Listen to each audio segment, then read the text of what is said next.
Ia menabung seumur hidup demi satu panggilan suci. Namun namanya tiba-tiba hilang dari daftar keberangkatan. Kuota haji itu ternyata diperjualbelikan. Dan sejak hari itu, azab mulai menagih satu persatu. Pagi di kota Darussalam selalu dimulai dengan suara yang sama. Azan subuh dari menara masjid tua di tengah kampung, menggema lembut menyusuri gang-gang sempit yang masih basah oleh embun. Kota itu tidak besar, tidak pula kecil. Ia hidup dari kebiasaan, dari pasar yang buka sebelum matahari naik, dari pengajian rutin malam Jumat, dan dari mimpi yang sama yang disimpan diam-diam oleh banyak warganya. Pergi ke tanah suci sebelum ajal menjemput. Di sebuah rumah papan yang catnya mulai mengelupas, Marwati sudah bangun sejak sebelum azan. Usianya 60 tahun. Rambutnya hampir seluruhnya memutih, disanggul rapi dengan jepit plastik murah. Tangannya yang keriput terbiasa bekerja cepat, mengukus kue, membungkusnya dengan daun pisang, lalu menata di tampah anyaman bambu. Di sudut dapur, sebuah kaleng biskuit tua diletakkan rapi di rak paling atas. Kaleng itu tidak pernah dipakai untuk menyimpan makanan. Di dalamnya, tersimpan lembaran-lembaran uang lusuh dan sebuah buku tabungan berwarna hijau dengan tulisan setoran haji di sampulnya. Setiap kali Marwati membuka kaleng itu, ia selalu menarik nafas panjang. Bukan karena lelah, tapi karena harap. Ia menabung sejak belasan tahun lalu, dari sisa jualan kue pasar, dari uang receh yang disisihkan sedikit demi sedikit. Kadang hanya 10.000, kadang 20. Pernah pula berbulan-bulan ia tidak bisa menabung sama sekali karena sakit atau harga bahan naik. Namun kaleng itu tidak pernah kosong terlalu lama. Bagi Marwati, haji bukan sekedar perjalanan, itu adalah penutup hidup yang layak. Di kota Darussalam, orang-orang menghormati mereka yang sudah berhaji. Cara bicara berubah, sapaan menjadi lebih halus, seolah-olah gelar Bu Hajah adalah bukti bahwa hidup seseorang telah lengkap. Marwati tidak mengejar penghormatan itu. Ia hanya ingin memenuhi satu panggilan sebelum matanya tertutup untuk selamanya. Namun, daftar tunggu haji di kota itu panjang. Sangat panjang. Setiap kali ada pengumuman dari kantor Kementerian Agama daerah, orang-orang berdesakan membaca daftar nama. Tahun berganti tahun, nama Marwati tidak pernah mendekat ke barisan atas. Antrian belasan bahkan puluhan tahun menjadi cerita biasa yang diulang-ulang dengan nada pasrah.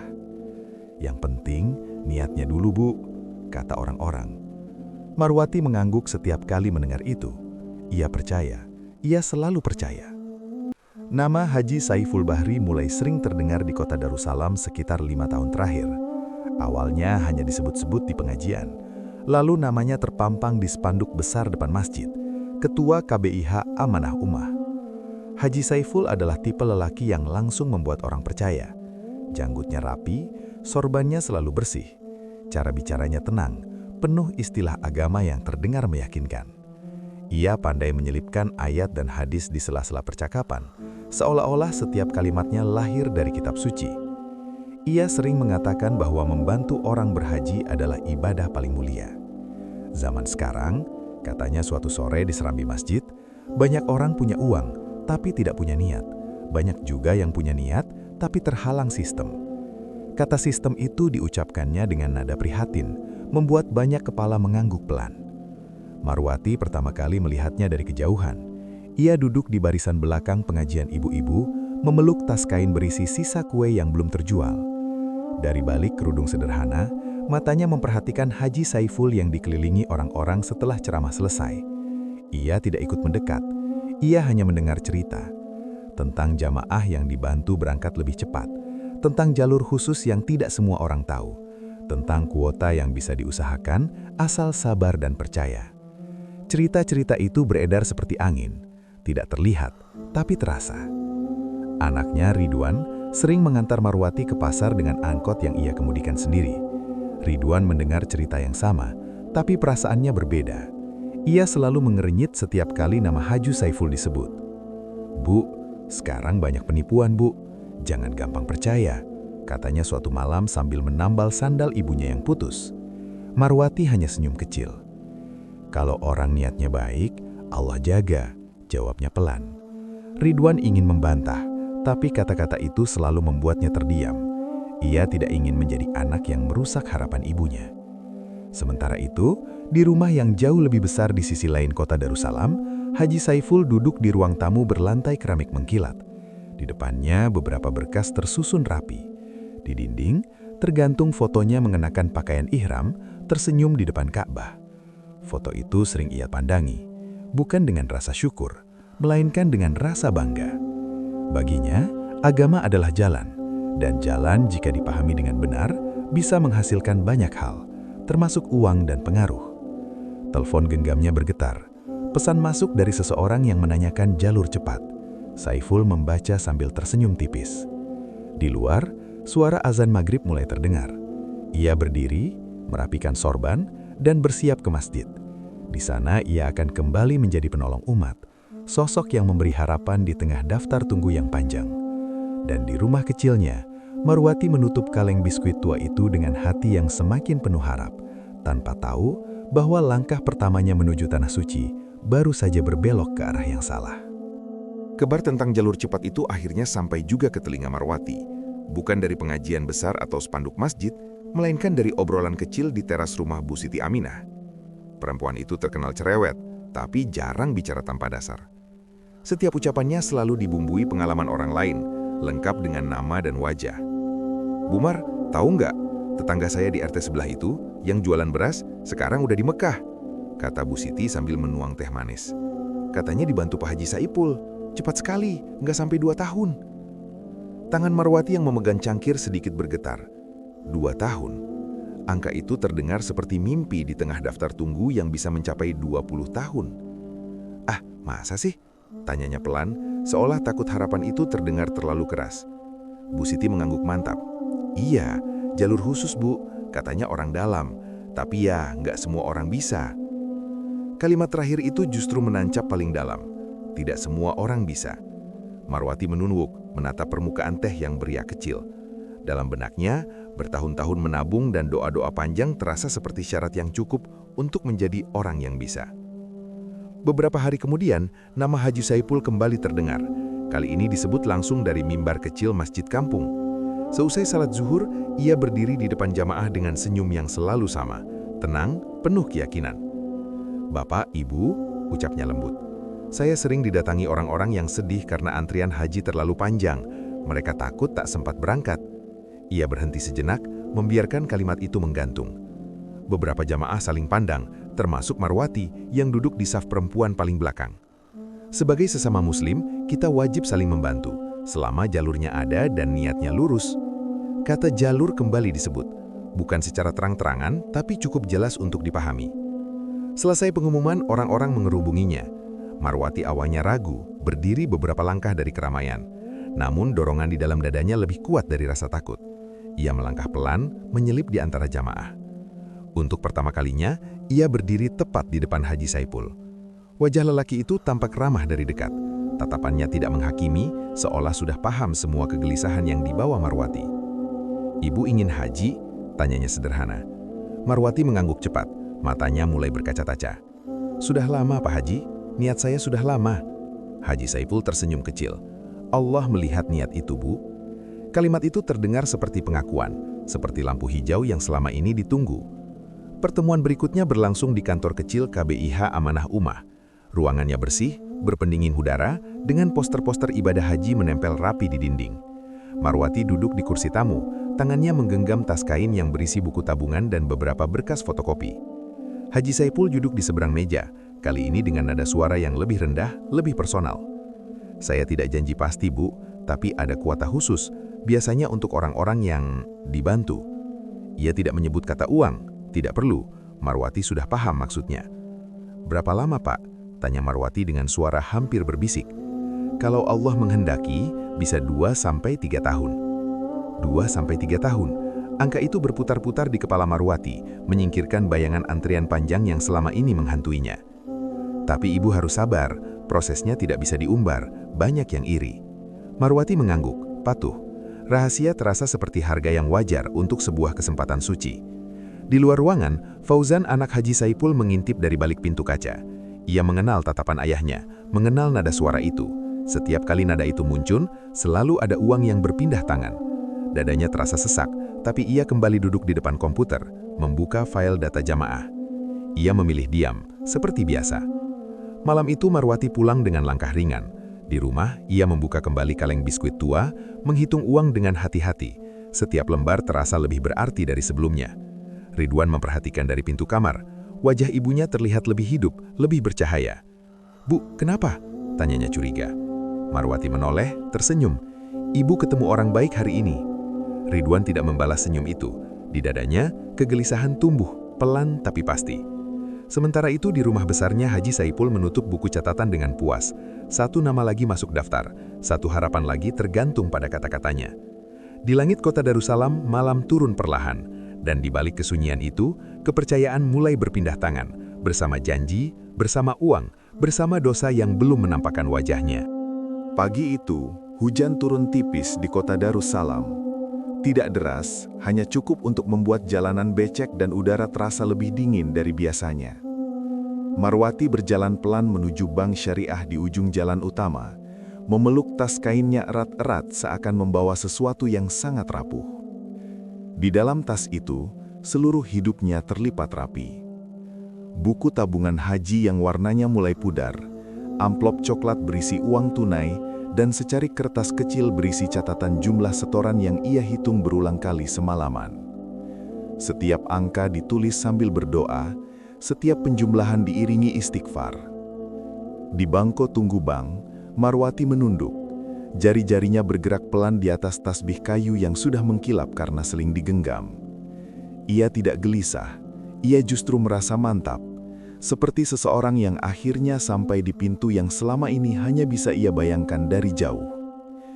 "Ya Allah," gumamnya lirih, "kalau ini memang jalannya, mudahkanlah." Siang harinya, Marwati kembali ke kantor KBIH Amanah Ummah. Kali ini ia datang tidak sendiri. Ridwan mengantarnya dengan angkot, meski sepanjang jalan wajah lelaki itu terlihat kaku. "Ibu yakin?" tanya Ridwan sekali lagi sebelum mereka turun. "Uangnya banyak, Bu. Semua tabungan Ibu." Marwati menyenyum, menepuk tangan anaknya pelan. "Rezeki bisa dicari lagi, Wan. Kesempatan belum tentu datang dua kali." Ridwan ingin berkata lebih keras, tapi kata kesempatan itu membuat lidahnya keluh. Ia hanya menghela nafas, mengikuti ibunya masuk. Di dalam ruangan, Haji Saiful sudah menunggu. Senyumnya tidak berubah, seolah ia tahu betul apa yang akan terjadi hari itu. Marwati mengeluarkan isi tasnya perlahan. Amplop demi amplop diletakkan di atas meja. Uang itu tidak banyak jika dibandingkan orang-orang berada, tapi bagi Marwati, setiap lembar adalah hasil bangun sebelum subuh dan pulang menjelang zuhur. "Inilah semua yang Ibu punya, Pak Haji," katanya lirih, nyaris berbisik. "Tolong, bantu niat saya." Haji Saiful menatap uang itu tanpa menyentuhnya sejenak, lalu ia mengangguk. Wajahnya berubah lebih serius. "Insya Allah, Bu, niat baik tidak akan disia-siakan." Ia memanggil Fauzan dari ruang sebelah. Anak itu datang membawa map dan laptop, duduk tanpa banyak bicara.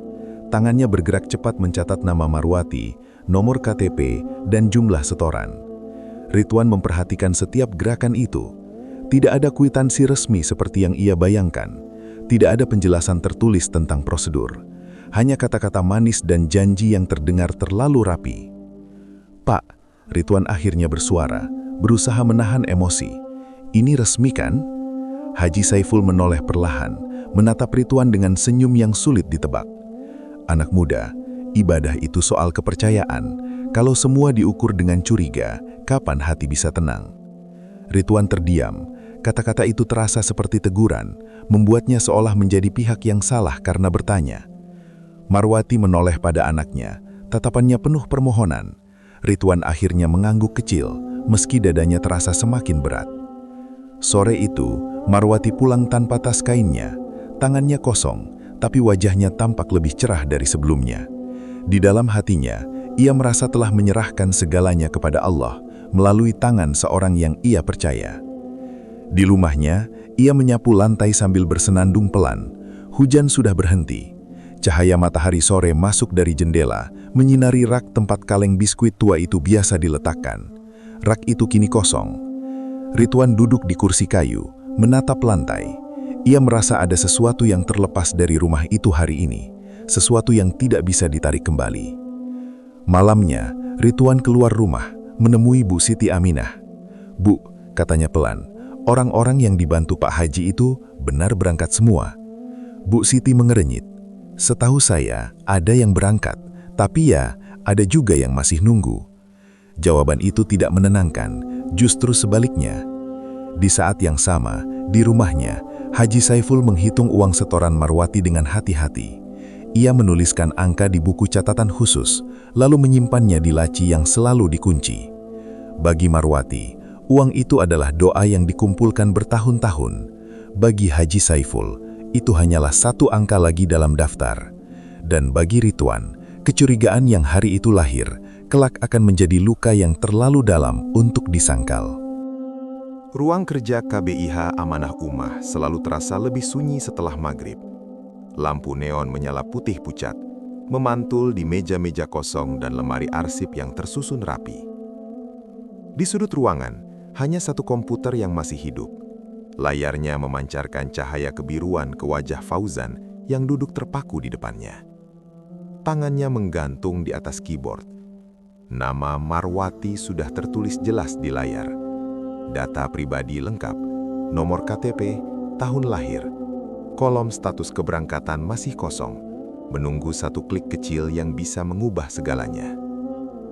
Fauzan menarik nafas panjang. Ini bukan pertama kalinya ia melakukan hal seperti ini. Namun entah mengapa, kali ini dadanya terasa lebih berat. Ia teringat wajah perempuan tua itu, cara tangannya bergetar saat menyerahkan amplop, tatapan penuh percaya yang seolah berkata, "Hidup saya titipkan di sini." "Fauzan?" Suara ayahnya terdengar dari pintu. Saiful berdiri sambil merapikan sorban, tatapannya tajam namun tenang. "Sudah dimasukkan?" tanyanya singkat. Fauzan mengangguk pelan. "Datanya lengkap." "Bagus," kata Saiful. "Tinggal disesuaikan." Kata disesuaikan itu selalu terdengar ringan di telinga ayahnya. Padahal Fauzan tahu, di balik kata itu ada kebohongan yang terstruktur. Ia membuka file lain, daftar calon jamaah resmi, kuota terbatas.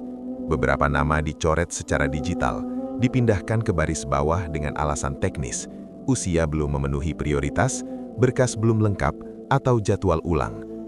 Fauzan tahu, nama-nama itu milik orang-orang yang tidak punya jalur, orang-orang yang mungkin menabung lebih lama dari Marwati. Jarum jam berdetak pelan di dinding, setiap detiknya seperti menghitung dosa. "Zan," kata Saiful lagi, kali ini nadanya lebih rendah. "Kita ini membantu orang, jangan ragu." "Membantu," kata itu kembali dipakai sebagai pembenaran. Fauzan akhirnya menekan tombol save. Sistem menyimpan perubahan. Data yang diubah tidak meninggalkan jejak di mata orang awam. Hanya ia dan ayahnya yang tahu, dan mereka berdua sepakat untuk tidak membicarakannya. Di layar, status Marwati berubah, bukan sebagai jamaah reguler biasa, melainkan masuk daftar prioritas khusus. Fauzan menelan ludah, tangannya dingin. Di rumah, Fauzan duduk lama di kamar.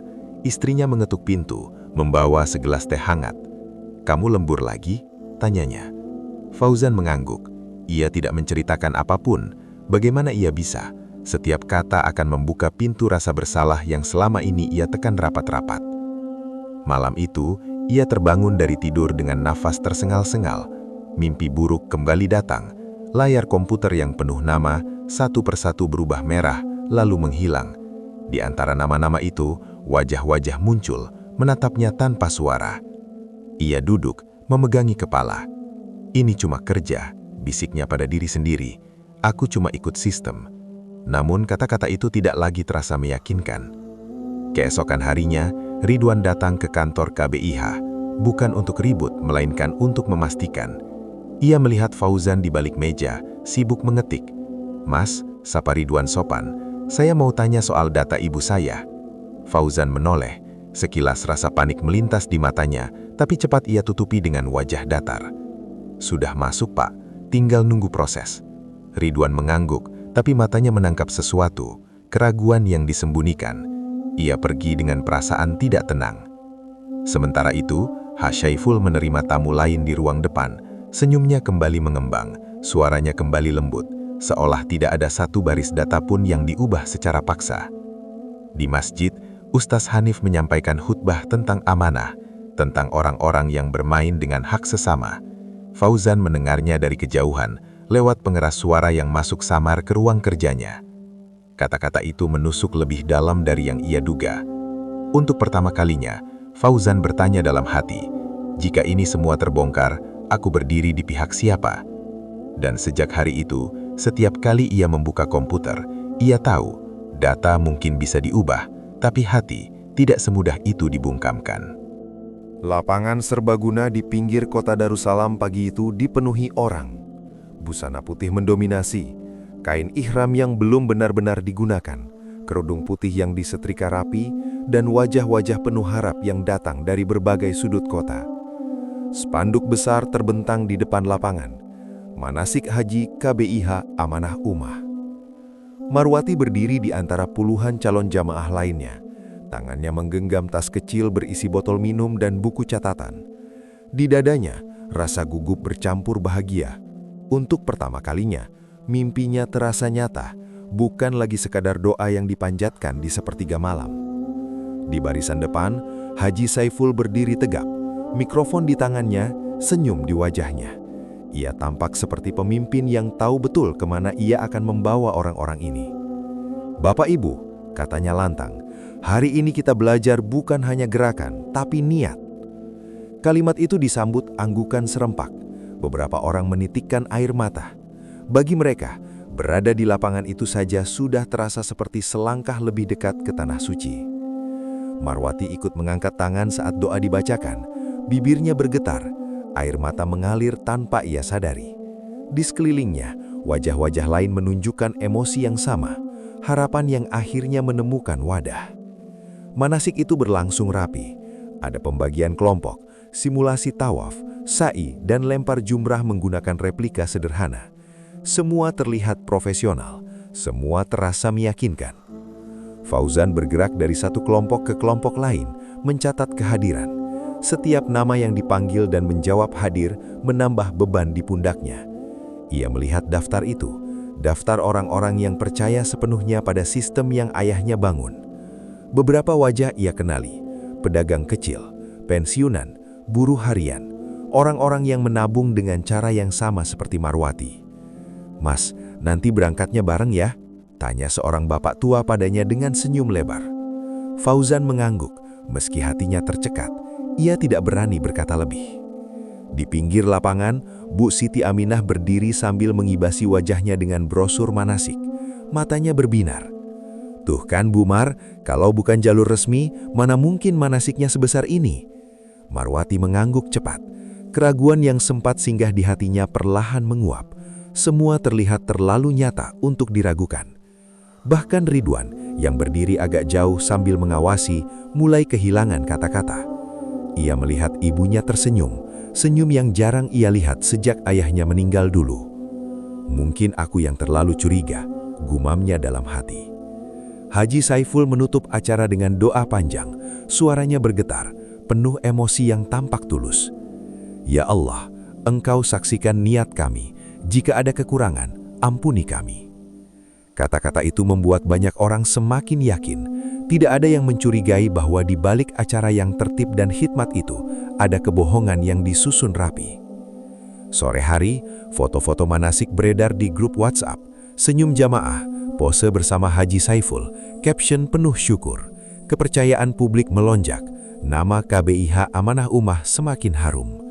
Di rumahnya, Haji Saiful melihat foto-foto itu satu persatu. Ia tersenyum puas. Setiap foto adalah bukti, bukan kebenaran tapi kepercayaan. Sementara itu, di rumah kecilnya, Marwati menempelkan brosur manasik di dinding di samping kalender. Ia memberi tanda di tanggal keberangkatan yang belum pasti, namun kini terasa lebih dekat dari sebelumnya. Ia tidak tahu, hari itu bukan langkah menuju haji yang ia ambil, melainkan langkah lebih dalam ke dalam jebakan yang kian rapat menutup. Pagi itu, halaman kantor Kementerian Agama Kota Darussalam lebih ramai dari biasanya. Orang-orang berdiri berdesakan di depan papan pengumuman besar yang dipasang sementara. Kertas putih berisi daftar nama calon jamaah haji ditempel rapi, berlapis-lapis, masing-masing bertanggal keberangkatan tahun itu. Marwati datang lebih awal. Ia mengenakan kerudung putih terbaik yang ia punya, seolah hari itu adalah hari istimewa. Tangannya menggenggam buku catatan kecil berisi nomor pendaftaran yang selama ini ia hafalkan di luar kepala. Di dadanya ada debar yang berbeda, bukan cemas, melainkan harap yang hampir sampai. "Pelan-pelan, Bu," kata seorang petugas saat kerumunan mulai bergerak maju. Nama demi nama dibaca. Beberapa orang berseru kecil ketika menemukan namanya. Ada yang menangis, ada yang sujud di lantai. Marwati ikut mendekat. Matanya menyapu barisan huruf dengan teliti. Dari atas ke bawah, dari kiri ke kanan. Sekali, 2 kali, 3 kali. Nama itu tidak ada. Ia mengerutkan kening, mengira matanya yang keliru. Ia menempelkan wajah lebih dekat. Jari telunjuknya mengikuti baris demi baris. Jantungnya mulai berdetak lebih cepat. Tidak ada. "Bu, sudah, Bu," tanya seseorang di belakangnya tak sabar. Marwati mundur beberapa langkah. Dunia di sekitarnya terasa sedikit berputar. Suara orang-orang menjadi seperti dengung jauh yang tidak jelas artinya. Ridwan datang menyusul beberapa menit kemudian. Ia menemukan ibunya duduk di bangku panjang, menatap kosong ke arah papan pengumuman. "Bu," panggilnya. Marwati menoleh perlahan. Matanya merah, tapi belum menangis. Seolah air mata pun masih menunggu kepastian. "Nama ibu tidak ada, Wan. Mungkin di kertas lain." Ridwan berdiri, membaca sendiri daftar itu. Sekali lihat, dadanya langsung mengeras. Ia memeriksa nomor pendaftaran, memastikan tidak salah. Tetap tidak ada. Ia menggenggam tangan. Kecurigaan yang selama ini ia tahan, kini menuntut jawaban. "Kita ke KBIH sekarang," katanya tegas. Di kantor KBIH Amanah Ummah, suasana tampak biasa saja. Beberapa staf sibuk menerima tamu. Haji Saiful belum terlihat. Fauzan duduk di balik meja, menatap layar komputer dengan wajah tegang. Ia sudah tahu, sejak pagi ia sudah menerima beberapa pesan dari jamaah lain. "Mas," kata Ridwan tanpa basa-basi, "nama ibu saya tidak ada di daftar keberangkatan." Fauzan menelan ludah. Jarinya refleks mengetik sesuatu, membuka file yang sudah ia hafal di luar kepala. "Memang belum, Pak, masih tahap awal." Ia menatapnya tajam. "Tapi manasik sudah, uang sudah diserahkan." Marwati berdiri di samping anaknya, wajahnya mempucat. "Tidak apa-apa, Wan," katanya cepat, mencoba menenangkan. "Mungkin memang belum rezeki." Kalimat itu terdengar seperti doa, tapi juga seperti pasrah yang dipaksakan. Sore hari, Haji Saiful akhirnya datang. Ia mendengarkan penjelasan Ridwan dengan wajah penuh empati. "Bu Marwati, saya paham perasaan ibu, tapi sistem ini tidak sederhana." Ia menjelaskan tentang kuota yang bergeser, prioritas yang berubah, dan proses yang masih berjalan. Setiap alasan disusun rapi, terdengar masuk akal bagi orang yang ingin percaya. "Ibu sabar sedikit lagi," katanya menutup. "Nama ibu tidak hilang, hanya tertunda." Kata tertunda itu seperti penyangga rapuh. Marwati menggenggam tasnya lebih erat, mencoba bertahan di atas kata itu. Di luar kantor, Ridwan tidak bisa menahan amarahnya. "Bu, ini tidak beres," katanya dengan suara ditahan. "Dari awal tidak ada bukti resmi." Marwati menggeleng pelan. "Jangan suuzon, Wan. Pak Haji orang baik." Kata-kata itu memukul Ridwan lebih keras daripada bantahan apapun. Malam itu, Marwati tidak membuka kaleng biskuit tua, karena kaleng itu sudah kosong sejak lama. Ia duduk di sajadah lebih lama dari biasanya, menatap lantai, berdoa tanpa suara. Sementara itu, di ruang kerjanya, Fauzan menatap layar komputer yang menampilkan daftar keberangkatan resmi. Ia tahu persis di mana nama Marwati seharusnya berada dan mengapa tidak ada di sana. Untuk pertama kalinya, ia merasa data yang ia ubah mulai menuntut balas. Di kota Darussalam, kabar tentang nama-nama yang tidak muncul mulai beredar pelan. seperti retakan kecil di dinding kepercayaan yang selama ini tampak kokoh. Dan di tengah retakan itu, satu nama bergema paling keras, bukan karena tercetak di kertas, melainkan karena menghilang. Hari-hari setelah pengumuman itu berjalan lebih lambat dari biasanya bagi Marwati. Setiap pagi, ia tetap bangun sebelum subuh, tetap membuat kue, tetap pergi ke pasar. Namun ada satu kebiasaan yang berubah. Ia kini selalu menunggu telepon berdering. Telepon genggam murah itu ia letakkan di samping kompor saat memasak, di atas tikar saat beristirahat, bahkan di dekat sajadah saat sholat. Setiap bunyi notifikasi membuat jantungnya melonjak, lalu perlahan turun kembali ketika yang masuk hanya pesan iklan atau kabar dari tetangga. Belum ada kabar dari KBIH. Ridwan memperhatikan perubahan itu dengan perasaan campur aduk. Ia ingin memaksa ibunya berhenti berharap, tapi ia tahu harapan itulah yang membuat ibunya masih kuat berdiri setiap hari. Sore itu, Marwati akhirnya memberanikan diri datang lagi ke kantor KBIH Amanah Ummah. Kali ini sendirian, ia tidak ingin Ridwan kembali marah. Saiful menyambutnya dengan wajah prihatin. "Bu Marwati," katanya sambil menghela napas panjang, "saya juga sedih." Kalimat pembuka itu terdengar seperti empati, tapi sebenarnya sudah menjadi bagian dari pola. Ia mulai menyebutkan alasan demi alasan, sistem pusat yang berubah, kuota provinsi yang dipangkas, data yang harus disinkronkan ulang. Semua terdengar rumit, teknis, dan sulit dibantah oleh orang awam. "Ibu jangan khawatir," katanya menutup penjelasan. "Janji saya tetap, hanya ditunda." Ditunda, lagi-lagi kata itu. Marwati mengangguk meski hatinya terasa kosong. Ia tidak berani bertanya lebih jauh. Ia takut jika ia terlalu banyak bertanya, jawaban yang ia terima justru akan melukai keyakinannya sendiri. Di ruang belakang, Fauzan mendengar semua percakapan itu. Ia tahu setiap alasan yang diucapkan ayahnya adalah kebohongan yang disusun rapi. Dan ia tahu kebohongan itu tidak berdiri sendiri.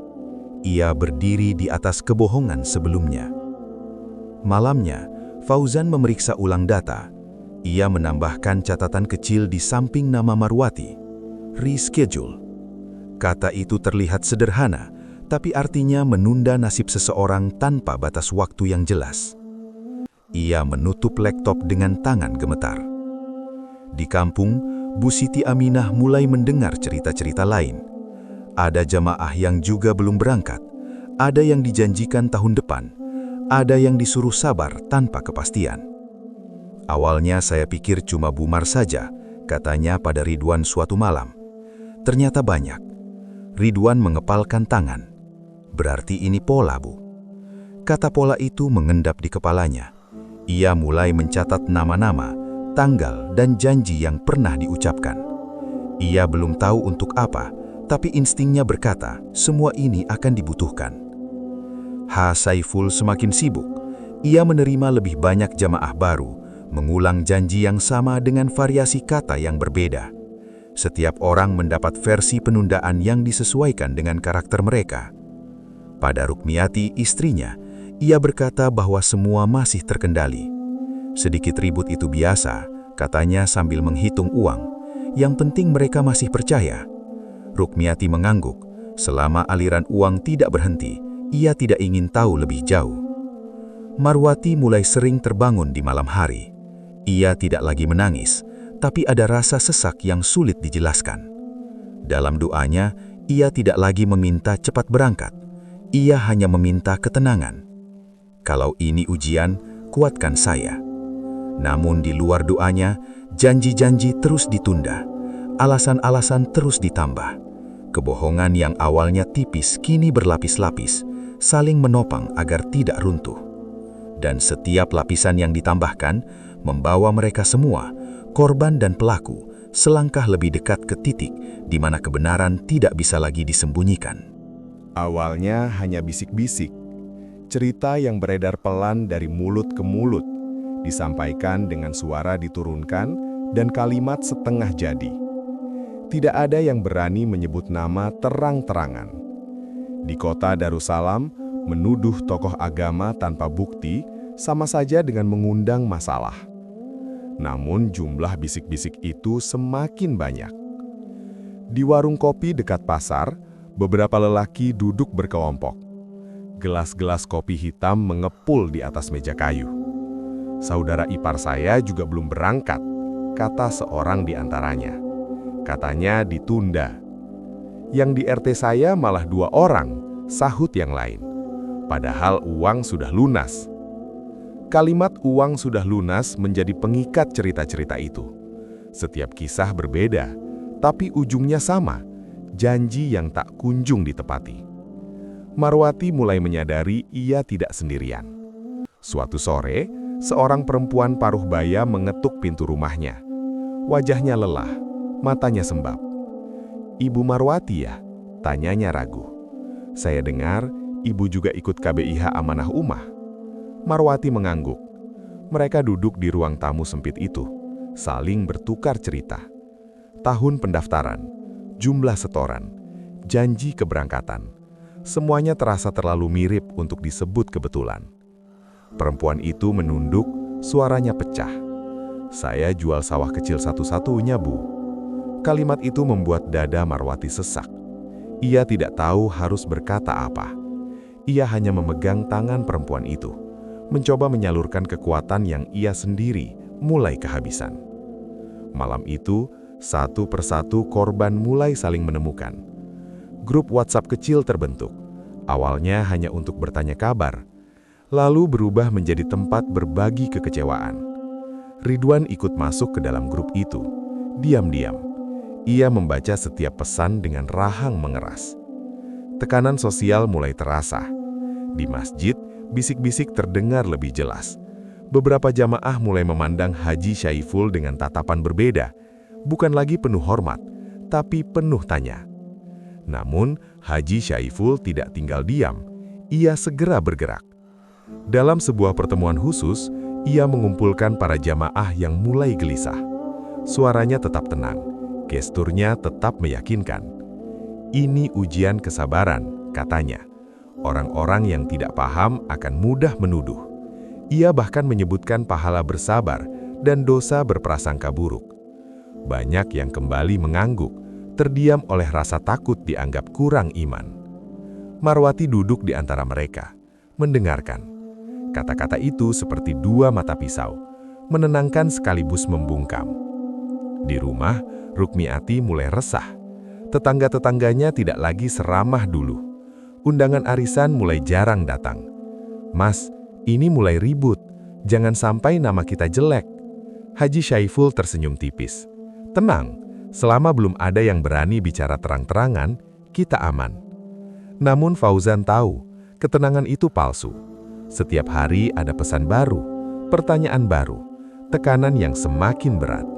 Ia melihat angka-angka di komputer bukan lagi sebagai data, melainkan sebagai wajah-wajah. Di kampung, Bu Siti Aminah tidak lagi berbisik. Ia mulai bicara lebih lantang. Kalau satu orang mungkin salah paham, kalau banyak itu namanya apa? Kalimat itu membuat suasana hening. Tidak ada yang menjawab, tapi semua mengerti. Marwati pulang dengan langkah gontai. Di dadanya, keyakinan yang selama ini ia jaga mulai retak. Ia tidak marah, ia hanya lelah. Di langit kota Darussalam, awan gelap mulai sering berkumpul menjelang sore. Seperti peringatan yang tak terucap, bahwa kebohongan yang dibagi ke banyak orang pada akhirnya akan saling menemukan. Dan ketika korban sudah saling mengenal, kebenaran tidak lagi bisa dikurung dalam satu ruangan kecil bernama kantor KBIH. Ustadz Hanif tidak pernah tergesa-gesa dalam mengambil sikap. Sejak kabar tentang jamaah yang tertunda keberangkatannya beredar, ia memilih mendengar lebih dulu. Mendengar dari mulut ke mulut, mendengar dengan diam. Di kota Darussalam, diam seringkali lebih bijak daripada bicara sembarangan. Namun semakin banyak yang datang kepadanya, dengan wajah cemas, suara bergetar, dan cerita yang saling menguatkan, semakin jelas baginya bahwa ini bukan sekadar kesalahpahaman kecil. Suatu sore, Setelah sholat asar, Ustaz Hanif mendatangi kantor KBIH Amanah Ummah. Ia datang sendiri, tanpa pengumuman, tanpa rombongan. Jubahnya sederhana, langkahnya tenang. "Masya Allah, Ustaz," katanya. "Jarang-jarang mampir." Ustaz Hanif membalas senyum itu, tapi matanya tetap serius. Mereka duduk berhadapan di ruang tamu kantor, hanya dipisahkan meja kecil. "Saya tidak lama," kata Ustaz Hanif pelan. "Saya datang sebagai saudara seiman." Kalimat pembuka itu tidak mengandung tuduhan. Justru karena itulah bobotnya terasa lebih berat. Ustaz Hanif menyampaikan apa yang ia dengar, tentang jamaah yang tertunda keberangkatannya beredar, tentang uang yang sudah diserahkan, tentang kebingungan yang mulai berubah menjadi luka. "Saya tidak menuduh," katanya. "Tapi amanah itu berat, Pak Haji." Haji Syaiful mendengarkan dengan kepala sedikit menunduk. Wajahnya tampak prihatin. Ia bahkan sesekali mengangguk, seolah menerima setiap kata. "Ustaz benar," katanya akhirnya. "Amanah itu berat. Karena itu saya selalu berusaha hati-hati." Ia lalu mulai menjelaskan, lagi-lagi tentang sistem, tentang pusat, tentang proses panjang yang tidak bisa dipercepat seenaknya. Penjelasan yang sama, tapi dibungkus lebih halus, karena lawan bicaranya adalah seorang ustaz. "Kalau ada yang tidak sabar, saya maklumi, tapi jangan sampai fitnah merusak kepercayaan umat." Kata fitnah diucapkan dengan lembut, namun tajam. Ustaz Hanif menatapnya lama. Ia tidak membantah, ia hanya menghela nafas. "Saya hanya ingin mengingatkan," katanya akhirnya. "Kalau ada yang tidak beres, lebih baik diselesaikan sekarang, sebelum Allah sendiri yang mengambil alih." Kalimat itu menggantung di udara. Haji Syaiful tersenyum tipis. "Insya Allah Ustaz, semua masih dalam kendali." Setelah Ustaz Hanif pergi, Haji Syaiful berdiri lama di depan jendela. Senyumnya memudar. Kata-kata Allah mengambil alih terngiang sebentar, lalu ia menepisnya. Ia sudah terlalu jauh untuk mundur. Di ruang belakang, Fauzan melihat pertemuan itu dari kejauhan. Ia mendengar sebagian percakapan, cukup untuk membuat dadanya kembali sesak. Ia tahu, jika seorang seperti Ustaz Hanif sudah turun tangan, ini bukan lagi urusan kecil. Malam itu, di masjid, Ustaz Hanif menyampaikan kajian tentang amanah. Ia tidak menyebut nama, tidak menyindir langsung, tapi setiap kata terasa tepat sasaran. Amanah bukan hanya soal niat, tapi soal kejujuran menjaga hak orang lain. Dan orang yang mengkhianatinya mungkin terlihat selamat hari ini, tapi tidak selamanya. Beberapa jamaah saling pandang. Marwati duduk di saf perempuan, mendengarkan dengan hati bergetar. Ia merasa seolah kata-kata itu ditujukan langsung kepadanya, bukan sebagai pelaku, melainkan sebagai saksi. Ridwan mendengar kajian itu dengan rahang mengeras. Baginya, itu bukan lagi peringatan, itu adalah tanda. Di rumahnya, Haji Syaiful memejamkan mata sejenak setelah sholat Isya. Ia mencoba menenangkan diri, namun untuk pertama kalinya, ada kegelisahan yang tidak bisa ia tutupi dengan dalil. Ia mengabaikan teguran itu dengan cara paling halus, menganggap semuanya masih bisa dikendalikan. Namun ia lupa satu hal, teguran yang diabaikan bukan berarti berhenti bekerja.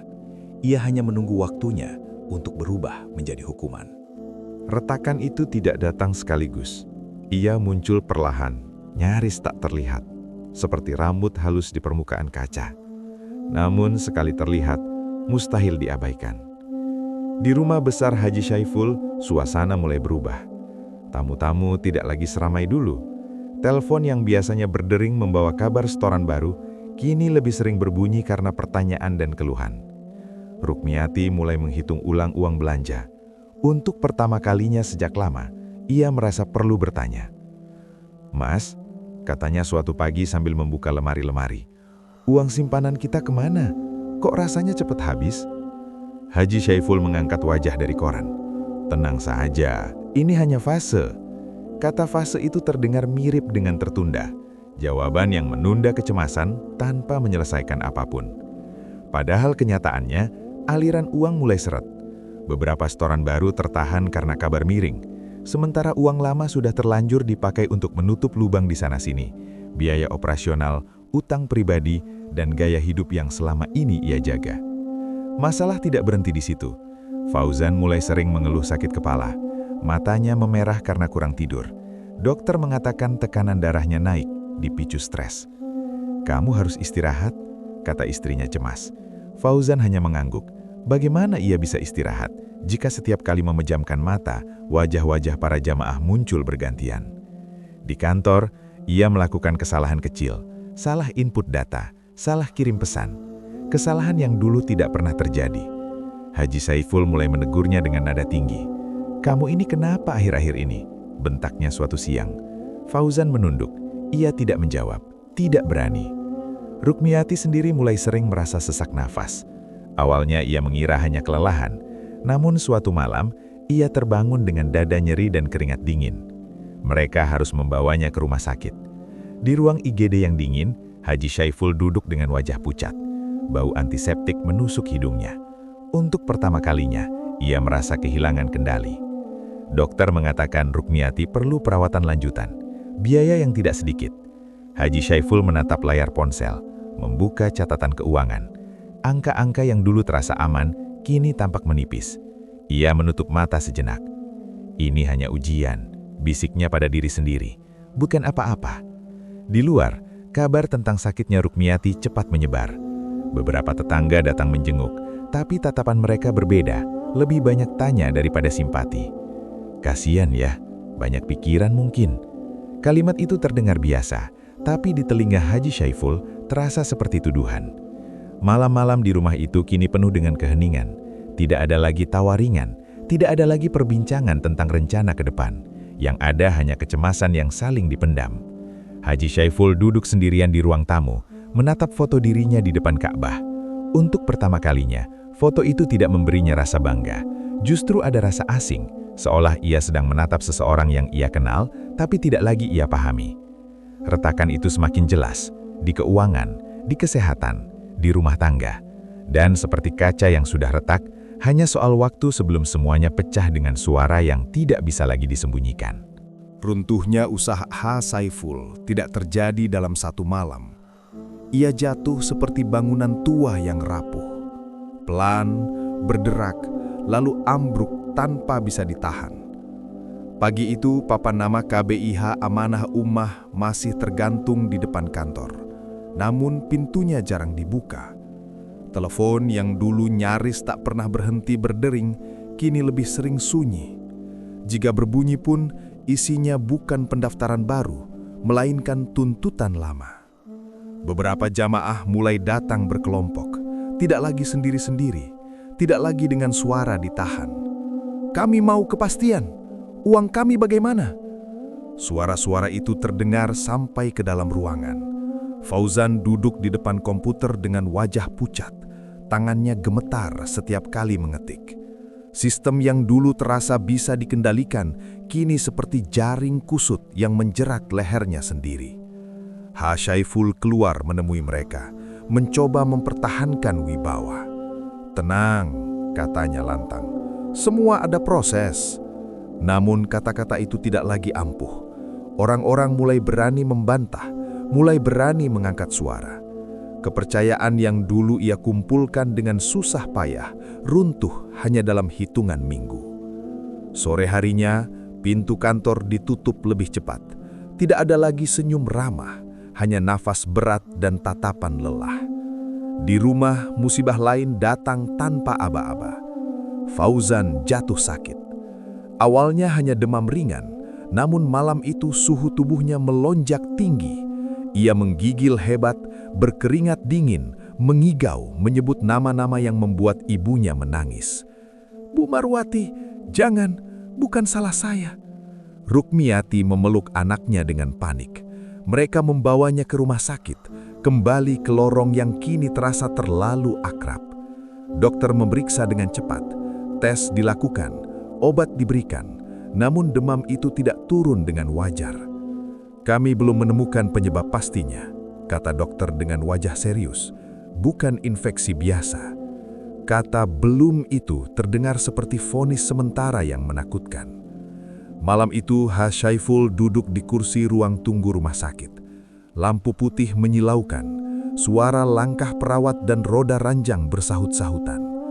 Ia menunduk, menatap tangannya sendiri. Untuk pertama kalinya, ia tidak punya kata-kata, tidak ada dalil, tidak ada pembenaran. Di dalam ruang perawatan, Fauzan terbaring lemah, nafasnya tersengal, sesekali matanya terbuka, menatap kosong ke langit-langit. "Pak," gumamnya pelan saat ayahnya mendekat. "Kalau ini balasan, hentikan, Pak." Syaiful membeku.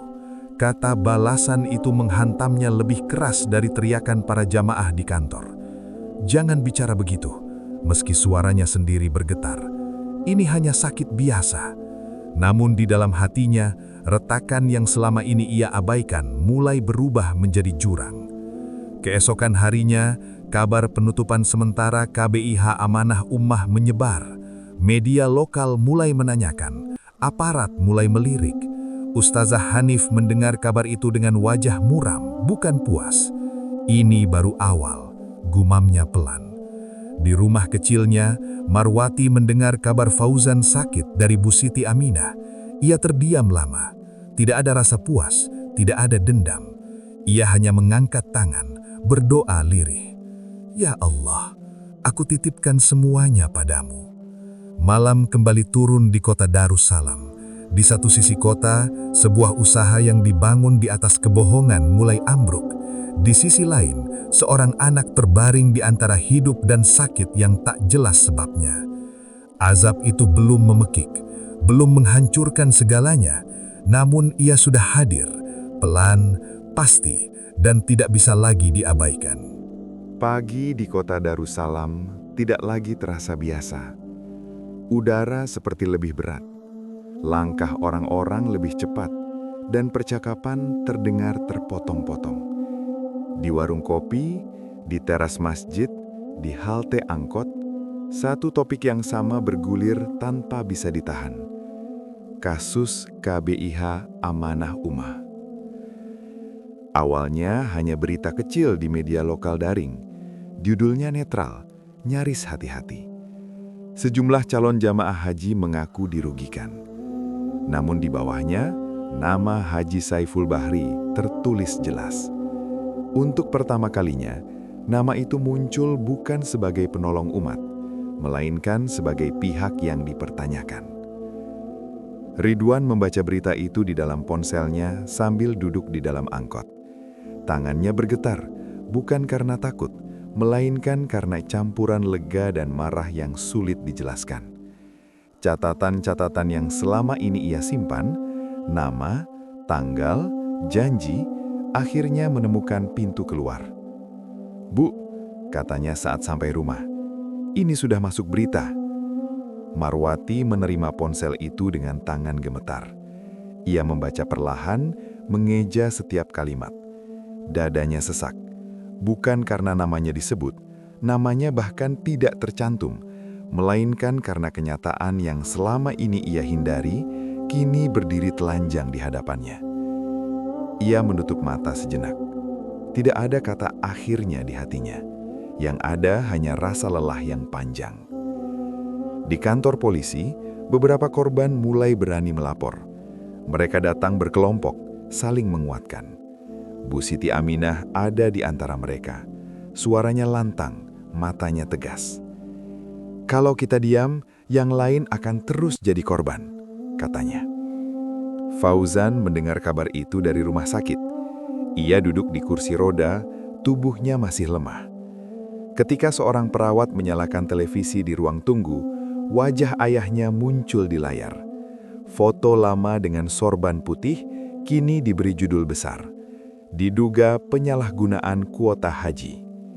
Dadanya terasa nyeri. Bukan karena sakit, melainkan karena rasa bersalah yang akhirnya menemukan bentuk. Haji Saiful sendiri mengetahui semuanya dari panggilan tak dikenal. Suara di seberang dingin, formal, menyebutkan undangan klarifikasi.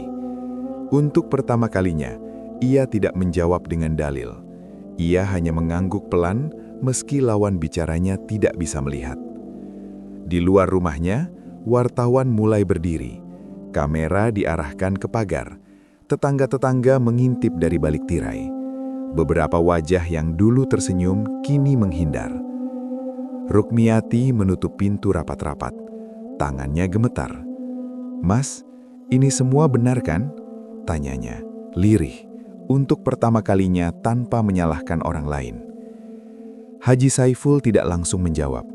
Ia duduk, menunduk, sorbannya terlepas dari kepala. "Tidak semuanya," katanya akhirnya. Kalimat itu menggantung, tidak menyangkal, tidak mengakui. Rukmiati menangis pelan. Nama baik yang selama ini ia banggakan runtuh dalam hitungan hari. Di masjid, pengurus mengadakan rapat darurat. Spanduk KBIH Amanah Ummah diturunkan. Nama Haji Saiful dicopot dari papan pengumuman. Ustazah Hanif memimpin doa pembuka dengan suara berat. Tidak ada nada kemenangan di sana. "Ini pelajaran untuk kita semua," katanya setelah rapat. "Jangan mengagungkan manusia melebihi amanahnya." Marwati duduk di saf belakang mendengarkan. Ia merasa kecil, tapi juga merasa dilihat. Untuk pertama kalinya sejak lama, ia tidak merasa sendirian dalam diamnya. Sore itu, Haji Saiful keluar rumah untuk memenuhi panggilan klarifikasi. Saat melangkah melewati pagar, ia merasakan tatapan-tatapan menusuk dari arah yang dulu memberinya hormat. Tidak ada lagi sapaan Pak Haji yang hangat. Tidak ada lagi senyum. Yang ada hanya jarak. Mobil berjalan menjauh, membawa seorang lelaki yang nama baiknya hancur sebelum vonis dijatuhkan. Namun bagi masyarakat kota Darussalam, kehancuran itu sudah terasa nyata. Aib yang selama ini ditutup rapi, akhirnya terbuka.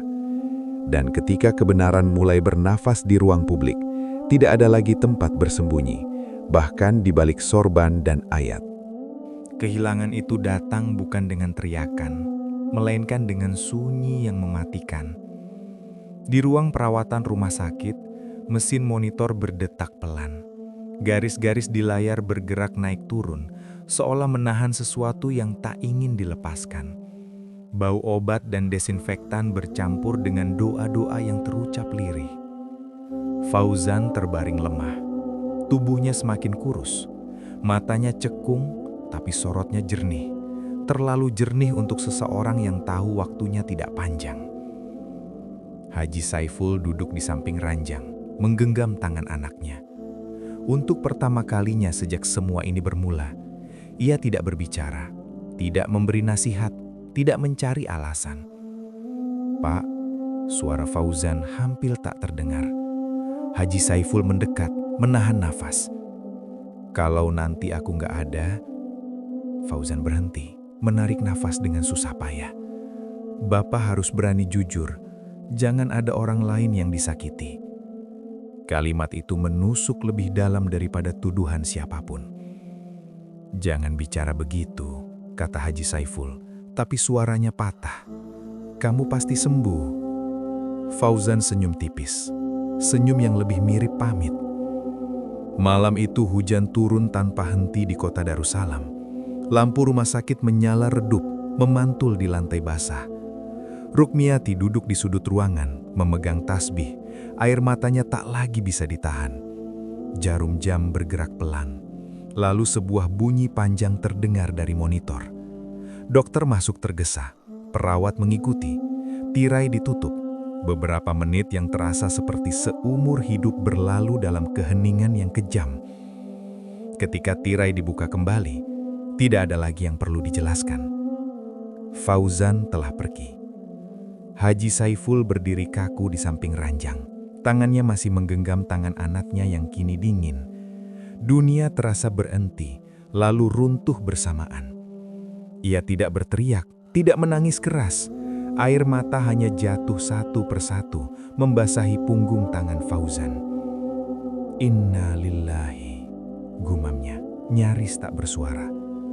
Untuk pertama kalinya, gelar, jabatan, dan citra tidak berarti apa-apa. Yang tersisa hanyalah seorang ayah yang kehilangan anaknya. Anak yang selama ini diam-diam menanggung beban dosa orang tuanya. Kabar duka menyebar cepat. Namun kali ini tidak banyak yang datang. Beberapa tetangga hadir dengan wajah canggung. Tidak ada keramaian, tidak ada pelukan hangat seperti dulu. Di pemakaman, hujan masih turun tipis. Tanah merah basah menutup liang lahat. Haji Saiful berdiri di tepi kubur, tubuhnya goyah. Ustazah Hanif ikut menyolatkan jenazah. Setelah semua selesai, ia mendekat dan menepuk bahu Haji Saiful perlahan. Allah Maha Adil dan Maha mengetahui cara mengingatkan hambanya. Haji Saiful menunduk. Kata-kata itu tidak lagi terasa sebagai teguran. Ia menerimanya sebagai kenyataan. Malam setelah pemakaman, rumah itu terasa kosong, terlalu kosong. Rukmiati menangis terisak di kamar Fauzan. Mainan lama, buku catatan dan jaketnya masih tergantung rapi. Haji Saiful duduk sendirian di ruang tamu, menatap dinding. Untuk pertama kalinya, ia menyadari betapa mahal harga sebuah kebohongan. Ia kehilangan yang paling ia cintai. Bukan karena penyakit semata, melainkan karena dosa yang ia pelihara terlalu lama. Dan azab itu belum selesai menagih. Marwati tidak pernah lagi bertanya tentang keberangkatan.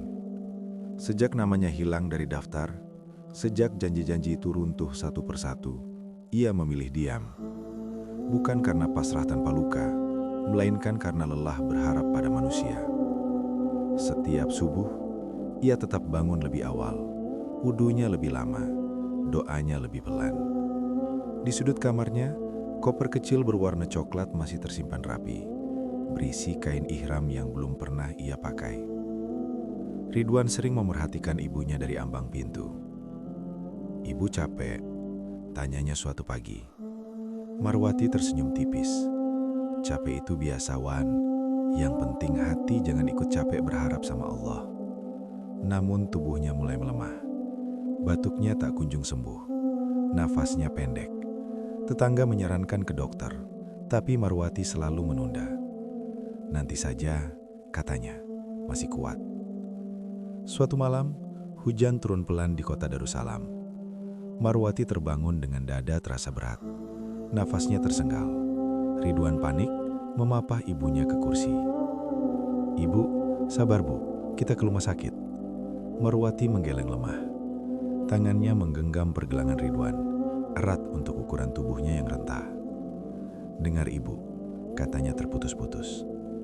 "Kalau Ibu nggak sampai ke Tanah Suci, jangan marah, jangan dendam." Air mata Ridwan jatuh. "Ibu cuma titip satu hal," kata Marwati. Suaranya nyaris tak terdengar. "Doa orang yang dizolimi, Allah dengar. Tapi Ibu maafkan, biar Allah yang mengadili." Kalimat terakhir itu diucapkan dengan nafas yang panjang, terlalu panjang. Kepala Marwati bersandar di dada anaknya. Tubuhnya diam, terlalu diam. "Ibu?" Ridwan mengguncang pelan. "Ibu?" Tidak ada jawaban. Marwati wafat malam itu. Tanpa sorotan, tanpa keberangkatan haji, tanpa melihat Ka'bah yang ia simpan dalam doa selama puluhan tahun. Kabar kematiannya menyebar sederhana, tidak viral, tidak masuk berita. Tapi bagi langit, satu doa panjang telah ditutup dengan kesabaran. Di masjid kecil tempat ia biasa sholat, jenazah Marwati disolatkan. Jamaah perempuan menangis pelan. Banyak yang tahu kisahnya.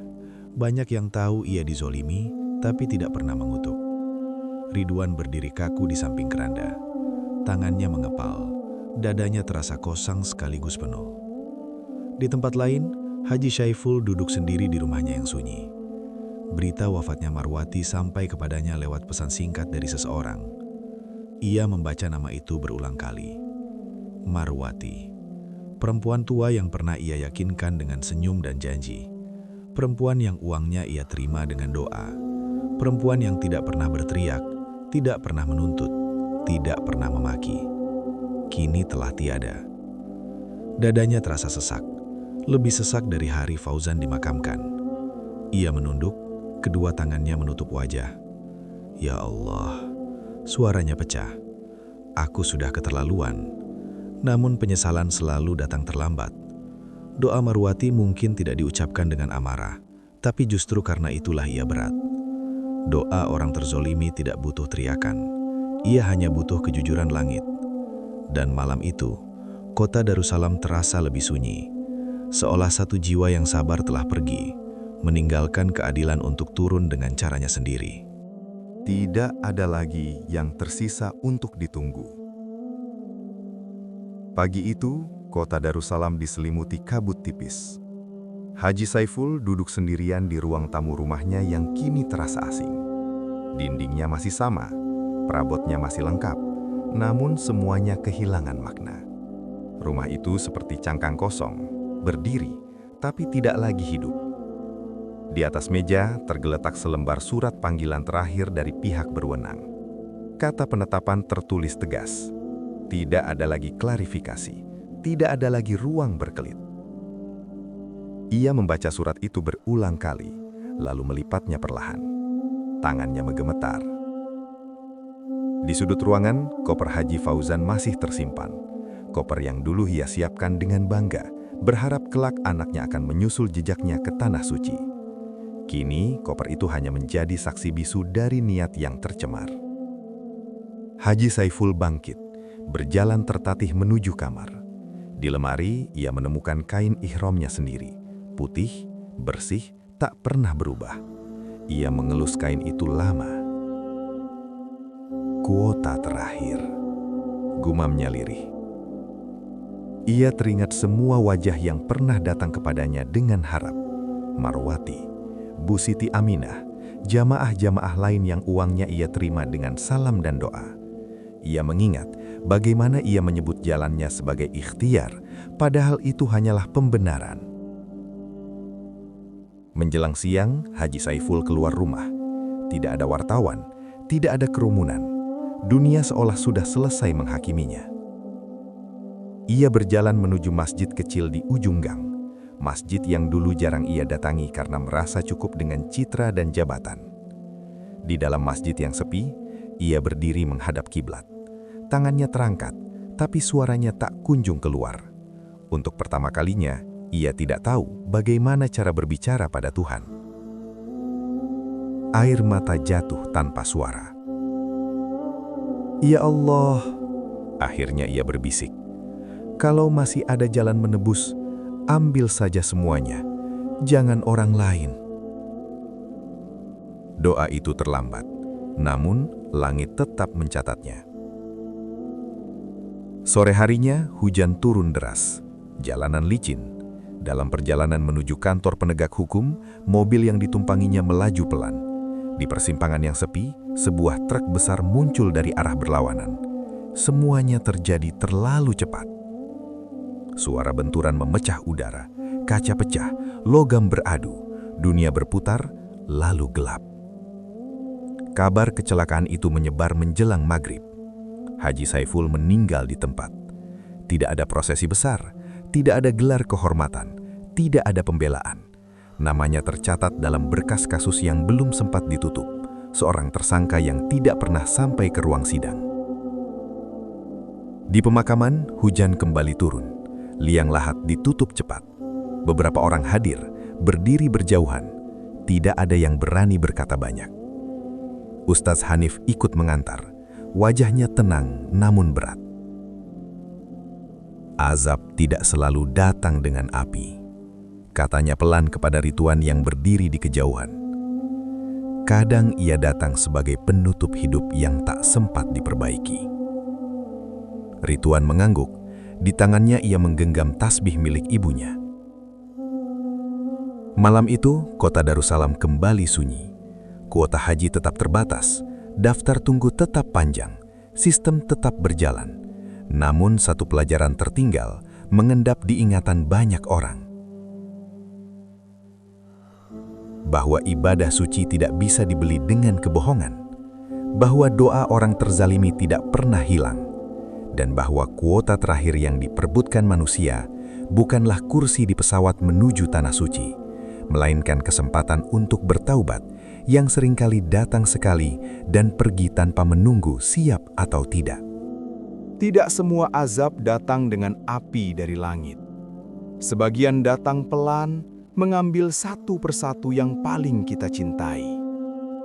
Kuota haji bisa dicari, uang bisa diganti. Tapi doa orang yang terzalimi, ia naik tanpa antrian. langsung ke langit yang maha adil. Semoga kisah ini bukan hanya menjadi tontonan, tapi peringatan bahwa ibadah bukan tempat berdagang kebohongan dan amanah bukan sesuatu yang bisa ditawar. Jika cerita ini membuat hati kalian tersentuh, mengingatkan kita semua untuk lebih jujur dan takut kepada Allah, jangan lupa subscribe channel YouTube Ismail Bercerita. Karena di setiap kisah selalu ada pelajaran, dan di setiap azab selalu ada peringatan sebelum terlambat. Saya Ismail pamit. Assalamualaikum warahmatullahi wabarakatuh.